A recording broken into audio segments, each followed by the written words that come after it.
በስመ አብ ወወልድ ወመንፈስ ቅዱስ አሐዱ አምላክ አሜን። ሁሌም ከኔ ክብር ይልቅ የእግዚአብሔር ክብር የቤተ ክርስቲያን ክብር ይቅደም። ተዐቀቡኬ እምሐሳውያን ነቢያት።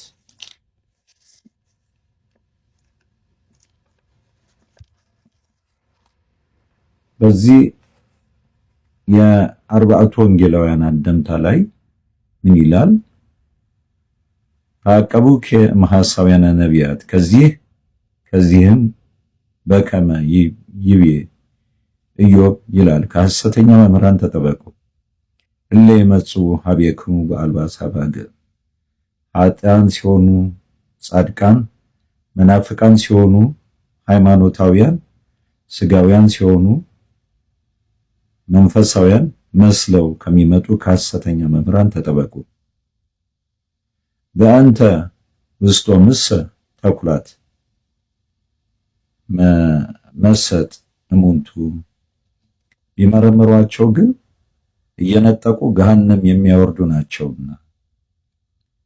እንፍሬሆሙ ተአምርዎሙ፣ ኃጥአን ሲሆኑ ጻድቃን፣ መናፍቃን ሲሆኑ ሃይማኖተኛውያን፣ ሥጋውያን ሲሆኑ መንፈሳውያን መስለው የሚመጡትን በምን እናውቃለን ትሉኝ እንደሆነ በግብራቸው ታውቋቸዋላችሁ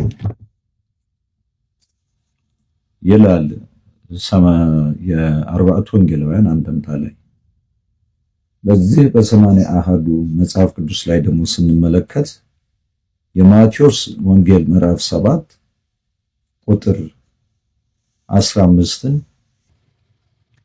የበግ ለምድ ለብሰው ከሚመጡባችሁ በውስጣቸው ግን ነጣቂዎች ተኩላዎች ከሆኑ ከሐሰተኛ ነቢያት ተጠንቀቁ፣ ከፍሬያቸው ታውቋቸዋላችሁና።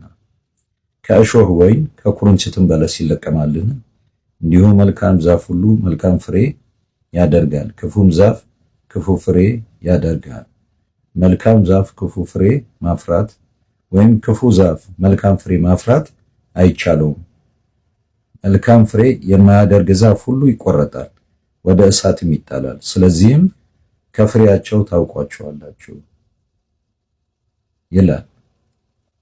ለዚህ ሰው እንግዲህ እግዚአብሔር አምላክ ልቦና ይስጠው፣ ከመጥፋት ይመልሰው። ሌላም ይባላል። ዘንድሮ መቼም ቤተ ክርስቲያን የገጠማት ፈተና በጣም ከባድ ነው። ሌላም ይባላል። እግዚአብሔር አምላክ ወደ ተስተካከለ ጎዳና ይመልሰው። ሰው ጥቅመኛ ሆኗል። ቤተ ክርስቲያንን እየካደ ሁሉም እየሸሸ ነው ያለው።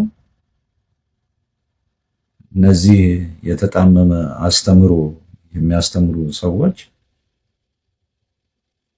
ምን ይባላል ሌላ? እግዚአብሔር አምላክ ልቦና ይስጣቸው። ይቆየን።